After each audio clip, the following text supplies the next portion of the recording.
The bottom of the ocean is unexplored for a reason. Written by wwebslinger. I have been technical diving for the better part of a decade. Something about the ocean and all of its unexplored wonder has always drawn me to the deep. An entire uncharted alien world lurks just beneath us, just waiting to reveal its mysteries to those daring enough to take the plunge. I guess you could say that diving is my passion. It has been my entire adult life. Now, I can't even bring myself to go near the deep end of a pool without having a panic attack. It all started when one of my best buddies approached me with the idea to go on a little excursion. Todd had a fairly formidable boat that he carved out a living with by engaging in, well, let's just say, less than legal activities. Anyway, some reputable character that Todd helps move cargo into the country had told him about a cave several miles off the coast of his own country, the name of which is redacted. Truth be told, no matter how much time I spend on the background of how we found ourselves 100 feet below sea level, I'll still never understand why or how I agreed to such a misguided idea. And it hardly matters now.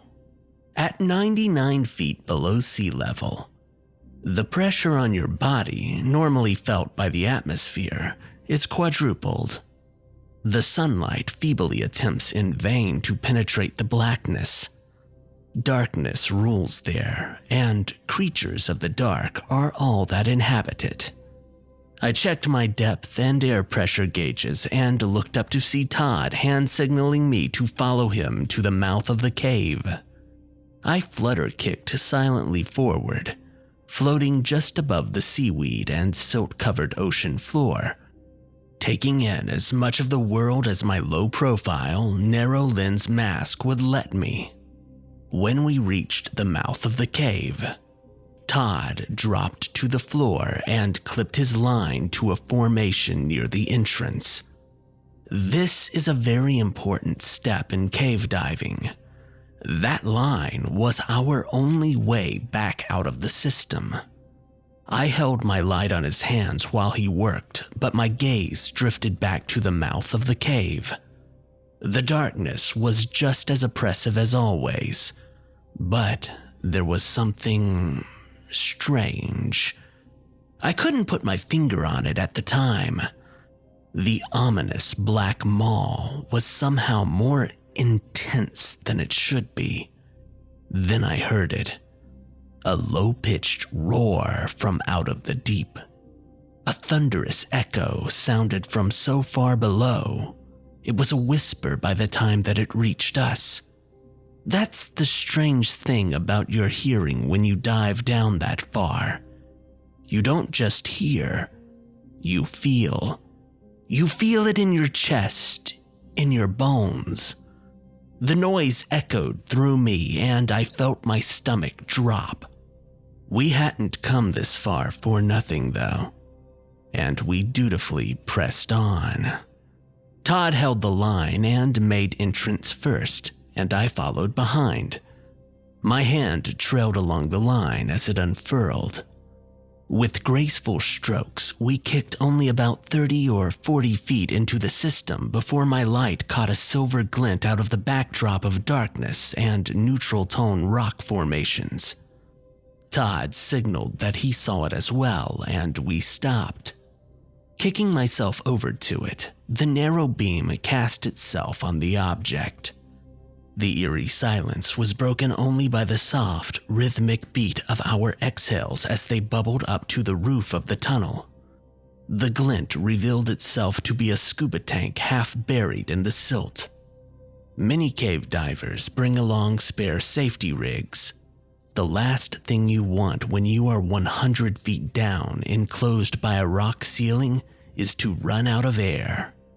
But who would leave this behind? We clipped it off to our line with the intention of taking it back out with us when we made our return trip. Delving deeper into the system, we came across our first fork. Todd signaled to me. He was asking which way I thought we should go. My light panned back and forth between the two tunnels. It was smothered by the abysmal nothingness no more than 10 feet ahead. The ever-present pressure continued to squeeze me like a python coiling around its prey. It was oppressive. I felt a slight current brush the cold, dark water across my skin. It came from the left tunnel. I gestured to the left and we continued our exploration. We were 110 feet deep here. Even as an experienced diver, the pressure became taxing. Several kick paces in and something caught the focused beam of my light. It was unnatural. It stuck out like a sore thumb among the rocky stalagmites within my narrow beam of vision. I gracefully kicked over to it, careful to not stir the silt at the bottom of the cave floor. Once stirred, silt takes a considerable amount of time before settling in again, more time than the air tanks afforded us. If I thought that my vision was limited before, a silt storm would mean complete and total blindness. Reaching my point of fixation, I settled and focused upon the thing that had caught my eye. Pulling it from its sunken place in the sand, I found it to be a diver's slate. Divers can't communicate verbally underwater, so what can't be signaled through commonly recognized hand motions, divers will write on a slate and pass it to one another. Shining my narrow beam onto its surface, I made out the hastily written words. Size, refrigerator. Smooth black skin. Dolphin-like, but some humanoid features. Opposable thumbs. Chilled, I passed the slate to Todd. He read it and, after glancing worriedly towards me, tucked it away into his gear pouch. We pressed forward. As we neared the end of the tunnel, the walls began narrowing until they pressed against my shoulders. At one point, it became so narrow that I had to remove my tank and pass it through the opening before trying to slither through myself. For a brief moment, I became stuck.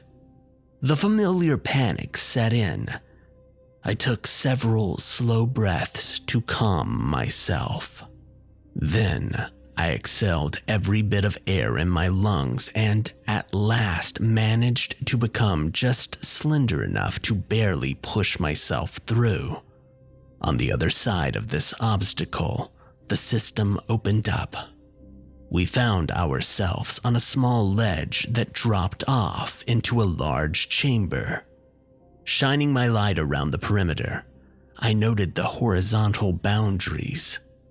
Turning my narrow beam down towards what should have been the floor of the chamber, my light was snuffed out by the overwhelming blackness. To this day, I have no idea how impossibly deep it could have stretched. I settled down to the bottom of the ledge to peer over the edge. The moment my knees touched the sand, I realized my right knee was landing on something hard. Reaching into the sand, I grabbed at it and pulled it from its burial place. It was a video camera. Clearly a high-end one, too. Whoever made it this far before must have wanted to document their expedition.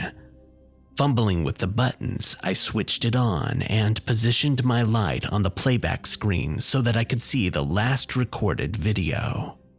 The video started, and I recognized the side of the obstacle we had just pressed our way through. The frame reached the end of the ledge that we were now on ourselves and began panning around the room. It's eerie to watch a video underwater. With no sound, it had all the effect of a silent horror film.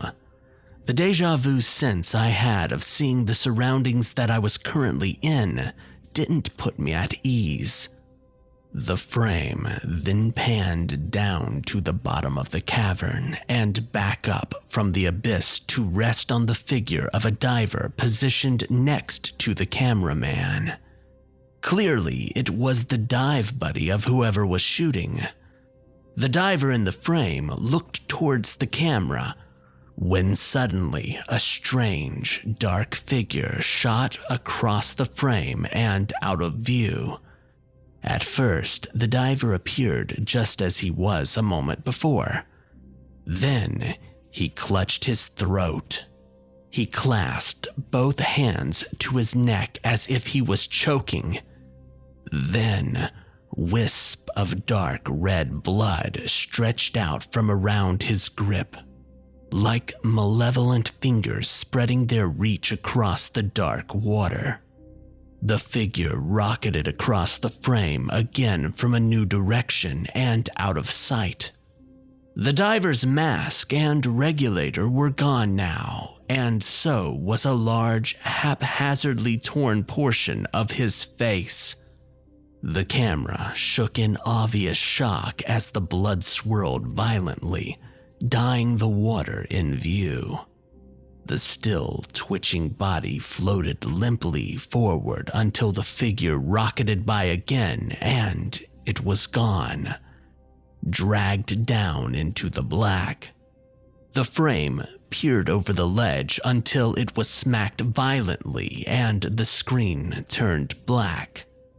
Out of the silent nothingness, a roar exploded into being. Startled, I dropped the camera. To my left, Todd, in a clear panic, motioned to go back the way we had come.